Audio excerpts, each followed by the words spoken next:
O nome saiu da boca dela, e 3 dias depois, minha filha o escreveu numa folha de caderno, sem eu ter contado nada a ninguém. Encontrei o papel em cima da mesa da cozinha quando cheguei de viagem, ainda com o cheiro de estrada na roupa. As costas doendo do jeito que só doem depois de um dia inteiro sentado atrás do volante. Larguei a mochila no chão e fui direto para a geladeira. E foi só quando passei pela mesa que reparei no desenho. Um caminhão pequeno, desenhado com aquela precisão estranha que só criança consegue ter quando está copiando alguma coisa que viu de verdade. As rodas no lugar certo, o para-brisa dividido em 2 vidros, até uma antena torta saindo da cabine, exatamente como a do meu. Embaixo, em letra de forma ainda desajeitada, mas legível: Antônio esteve aqui.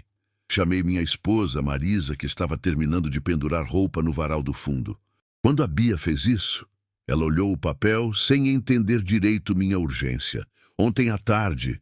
Por quê? Ficou bonitinho, não ficou? Ela nunca escreveu meu nome assim antes. Por que Antônio esteve aqui? Eu nem tinha chegado ainda ontem. Marisa deu de ombros, do jeito que a gente dá de ombros para coisa que não parece importante o suficiente para gastar tempo pensando. Perguntei a mesma coisa para ela. Ela disse que a senhora do casaco cinza pediu para escrever. Fiquei parado segurando o papel, sentindo alguma coisa gelar dentro do peito, antes mesmo de eu conseguir organizar o pensamento direito. Que senhora? Não sei, Toninho. Perguntei. Ela disse que não lembrava direito. Falou umas coisas meio sem nexo, do jeito que criança fala quando inventa história. Não dei muita bola. Eu também não tinha dado muita bola. 3 dias antes, quando passei por uma mulher parada no acostamento de uma rodovia a 200 quilômetros dali, e ela olhou direto para o meu vidro e disse meu nome como quem cumprimenta um vizinho antigo. Não tinha parado o caminhão. Não dava para parar. A inércia de um veículo carregado não permite esse tipo de reação impulsiva e, além disso, o susto trava as mãos do volante em vez de soltar o pé do acelerador. Passei direto, olhei pelo retrovisor até ela sumir numa curva e passei o resto da viagem tentando decidir se realmente tinha ouvido aquilo ou se minha cabeça tinha inventado uma palavra a partir do barulho do vento entrando pela janela entreaberta. Não contei para ninguém sobre aquilo, nem para Marisa, muito menos para Bia, que tinha 7 anos e nenhuma relação possível com estradas que ficavam a centenas de quilômetros da nossa casa. Segurei o papel um tempo, tentando entender como minha filha tinha conseguido desenhar um caminhão idêntico ao meu, indo até o quarto dela, onde a menina brincava sentada no chão com uns bonequinhos de plástico espalhados ao redor. Filha, quem te pediu para desenhar isso? Ela olhou para mim com aquela cara de criança que já está pensando em outra coisa, o interesse pelo assunto anterior já dissolvido no ar. Uma senhora, pai. Que senhora? Não sei. Ela veio no meu sonho. No sonho? Ela falou que era para eu desenhar o caminhão do pai e escrever seu nome, porque você ia gostar de ver quando chegasse em casa. Fiquei ajoelhado do lado dela por um instante, olhando aquele rostinho tranquilo, sem sinal nenhum de medo ou perturbação, como se aquilo fosse a coisa mais natural do mundo. Sonhar com uma mulher desconhecida que dava instrução para desenhar um objeto específico, com um nível de detalhe que uma criança de 7 anos normalmente não teria paciência de reproduzir. Não insisti mais naquela hora. Guardei o papel numa gaveta da cozinha, meio sem saber por que fazia questão de guardar, e tentei voltar para o resto da noite como se nada tivesse acontecido. Jantar, conversa fiada, televisão ligada baixa no fundo da sala. Mas alguma coisa tinha mudado dentro de mim desde aquele momento, um tipo de atenção nova, um jeito de prestar atenção nos detalhes pequenos da minha própria casa que eu nunca tinha tido antes. Não fui atrás de explicação nenhuma para aquilo. Não liguei para ninguém perguntando se conheciam alguma mulher de casaco cinza. Não procurei confirmar nada com vizinhos. Não tentei montar quebra-cabeça nenhum. O que eu estava começando a perceber, ainda sem conseguir nomear direito, era que não existia investigação capaz de alcançar aquilo. A mulher não estava deixando pistas para eu seguir, do jeito que um mistério de filme costuma deixar. Ela estava simplesmente acontecendo através das pessoas ao meu redor, sem pedir licença, sem deixar rastro que eu pudesse apontar com o dedo. Na semana seguinte, durante o jantar, Marisa comentou de repente, no meio de uma frase completamente diferente, sobre uma reforma que a vizinha estava fazendo, que tinha sonhado com uma estrada que nunca tinha visto na vida. Uma estrada com plantação dos dois lados, bem verde, tipo soja ou coisa assim. E tinha alguém do meu lado, uma mulher, segurando minha mão. Ela disse, seu marido vai chegar atrasado hoje. Estranho, né? Nem lembro de ter sonhado direito. Só ficou esse pedaço na cabeça a manhã inteira. Larguei o garfo devagar no prato. E eu cheguei atrasado hoje? Chegou, né? Falei que ia ser estranho se você chegasse na hora depois desse sonho. Eu tinha chegado 2 horas atrasado naquele dia por causa de um acidente mais à frente na rodovia que travou o trânsito num trecho de obra. Não falei nada sobre a coincidência. Continuei comendo, sentindo o garfo tremer um pouco na mão, tentando parecer normal para o resto da mesa. Foi nessa mesma época que comecei a notar mudanças pequenas dentro de mim, do tipo que a gente só percebe quando já estão instaladas fazia um tempo. Comecei a evitar sair de casa depois de determinado horário, sem motivo racional nenhum para justificar isso.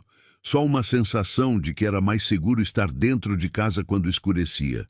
Comecei a evitar uma rota específica de entrega, pedindo para o despachante trocar meu trajeto sempre que possível, alegando desgaste no pneu, problema mecânico, qualquer desculpa que servisse. Ele nunca questionou muito. Motorista, às vezes, tem essas manias, e ninguém dá muita importância. Uma noite, voltando de uma entrega curta, estacionei o caminhão na garagem de casa, e antes de destravar o cinto, olhei para o banco do carona por reflexo, do jeito que a gente olha quando vai pegar alguma coisa esquecida ali. Vi, por um segundo, alguém sentado. Não era um vulto assustador, nada de olhos brilhando ou roupa rasgada, nenhum daqueles detalhes que a gente imagina quando pensa em coisa sobrenatural. Era só a forma de uma pessoa, sentada com a postura exata de quem está esperando o motorista dizer alguma coisa antes de sair do carro. Pisquei e não tinha mais nada. O banco estava vazio, do jeito que sempre esteve. Fiquei sentado ali por um instante comprido, respirando, sentindo o coração bater mais rápido do que eu gostaria de admitir. Não desci correndo, não fiquei paralisado, gritando feito personagem de filme. Fiquei só, olhando fixo para o banco vazio, esperando alguma reação minha que nunca veio até finalmente destravar o cinto e entrar em casa. Porque era isso que um homem cansado depois de um dia de trabalho acaba fazendo. Segue com a própria vida, mesmo quando ela para de fazer sentido. Não contei para Marisa sobre isso também. A lista de coisas que eu não contava para ela estava crescendo, e eu tinha uma sensação incômoda de que quanto mais eu guardava aquilo só para mim, mais espaço aquilo tomava dentro da minha cabeça. Como um cômodo que a gente tranca, mas continua sabendo que existe. Foi na semana seguinte que o padrão ficou impossível de ignorar de vez. Estava trocando o óleo do caminhão junto com o David, mecânico que trabalha comigo há mais de 10 anos, um cara tranquilo, do tipo que fala pouco e trabalha bem, sem muita conversa fiada. Estávamos os dois debaixo do capô, ele mexendo no filtro, eu só acompanhando por curiosidade mesmo, quando ele parou de repente o que estava fazendo, limpou a mão suja num pano e olhou para mim de um jeito que eu nunca tinha visto nele antes. Cara, você tem uma irmã que morreu ainda criança? A pergunta me pegou de um jeito ruim, tão fora de contexto, que por um instante achei que tinha ouvido errado. Fiquei parado, sem responder na hora, e ele, achando que talvez tivesse errado a pergunta, tentou explicar. Desculpa, é que do nada me veio um nome na cabeça enquanto eu mexia aqui. Sara. Fiquei pensando que era estranho. Aí virou pergunta antes de eu processar direito o que estava fazendo. Sara era o nome da minha irmã. Minha mãe teve uma filha antes de mim, que morreu com poucos meses de vida, muito antes de eu nascer, um assunto que virou quase tabu dentro de casa, mencionado talvez 2 ou 3 vezes na minha vida inteira, sempre em voz baixa, sempre com aquele jeito que as famílias têm de tratar as coisas que doem demais para ficar sendo repetidas. Por que você está perguntando isso, David? Já falei, cara, não sei. Veio do nada. Você nunca ouviu ninguém falar esse nome perto de você? Nunca. Nem sabia que você tinha uma irmã, para falar a verdade. Fiquei olhando para ele por um tempo, tentando enxergar alguma coisa na cara dele que indicasse brincadeira, algum sinal de que aquilo era piada de mau gosto ou coincidência forçada. Não encontrei nada. Ele estava genuinamente confuso com a própria pergunta, do jeito que a gente fica confuso quando faz alguma coisa sem saber muito bem por quê. Não fui atrás de explicação nenhuma para aquilo também. Não perguntei para minha mãe se ela tinha comentado o nome com alguém, não investiguei se existia algum jeito remoto do David ter descoberto aquela informação por algum canal que eu não conseguia enxergar. O que eu estava entendendo, cada vez com mais clareza, era que não existia caminho de investigação que fizesse sentido para aquilo. A mulher não estava deixando rastro para eu seguir. Ela estava atravessando para dentro da minha vida através das pessoas ao meu redor, como se soubesse coisas de dentro para fora, sem precisar se aproximar fisicamente de mim de novo. O que mais me perturbava era a naturalidade com que tudo isso acontecia. Ninguém ao meu redor parecia assustado. Marisa contava o sonho da estrada como quem conta qualquer sonho bobo. O David fazia a pergunta sobre a Sarah como quem comenta o tempo. Só eu carregava aquele peso, sozinho, incapaz de explicar para ninguém o motivo de estar tão abalado com coisas que, isoladas, pareciam pequenas demais para justificar tanto medo. Um domingo, num almoço de família na casa dos meus sogros, minha sogra comentou no meio da sobremesa, como quem lembra de um detalhe qualquer, que tinha encontrado uma mulher estranha perto do portão de casa, alguns dias antes, perguntando se era ali que o Antônio morava agora. Descrevi ela para você, Toninho. Casaco cinza, cabelo curto, bem na altura do ombro. Não entrou, ficou só parada, olhando para casa um bom tempo antes de ir embora andando. Nem carro tinha por perto, o que é estranho porque aquela rua não tem parada de ônibus por perto nem nada. Todo mundo na mesa continuou comendo, sem dar muita importância, o tipo de história que passa despercebida no meio de um almoço de domingo cheio de assuntos. Eu fiquei com o garfo parado no ar. Você conhece essa mulher, Toninho? Não respondi de imediato. A mesa inteira esperou um instante, os talheres parados, como se todo mundo percebesse, sem saber exatamente por quê, que a pergunta tinha pesado mais do que devia pesar uma pergunta daquele tipo. Marisa olhou para mim de um jeito curioso, esperando minha resposta. Não, falei, tentando soar tranquilo. Deve ser engano de endereço. A conversa seguiu para outro assunto. Alguém comentou sobre o time de futebol. Outra pessoa falou de uma viagem que estava planejando. E o momento se dissolveu no barulho normal de uma família almoçando junta. Mas eu passei o resto da tarde sentindo o estômago apertado, incapaz de comer direito, revirando na cabeça a descrição que minha sogra tinha dado. Casaco cinza, cabelo curto, exatamente como a mulher que eu tinha visto na estrada semanas antes. O que me assustava cada vez mais não era só o fato dela saber meu nome. Isso já tinha ficado pequeno perto do resto. O que me assustava era perceber que ela estava se tornando parte da paisagem da minha vida sem eu conseguir localizá-la em lugar nenhum de forma definitiva. Ninguém a via 2 vezes seguidas. Ninguém conseguia descrevê-la com detalhe suficiente para eu montar uma imagem completa e fixa. Ela existia em fragmentos. Um nome dito por uma criança, um sonho da minha esposa, uma pergunta solta de um mecânico, um relato vago da minha sogra. Como se estivesse presente em vários pontos da minha rotina ao mesmo tempo, sem nunca se materializar por completo em lugar nenhum que eu pudesse apontar e dizer, foi aqui, foi assim. Na noite em que tudo mudou de figura, eu estava sozinho em casa. Marisa tinha levado a Bia para dormir na casa da avó. Uma decisão tomada de última hora, sem relação aparente nenhuma com o que vinha acontecendo. Ou pelo menos foi isso que ela disse, com uma pressa esquisita que não combinava com o jeito calmo dela de organizar as coisas. "Há umas horas, Toninho. A Bia tá pedindo desde cedo. Você não se importa, né?" Não me importei, ou pelo menos disse que não me importava, mas fiquei observando o carro sumir na esquina com uma sensação de vazio que não conseguia explicar. A casa, sem as duas, ficou grande demais, silenciosa demais.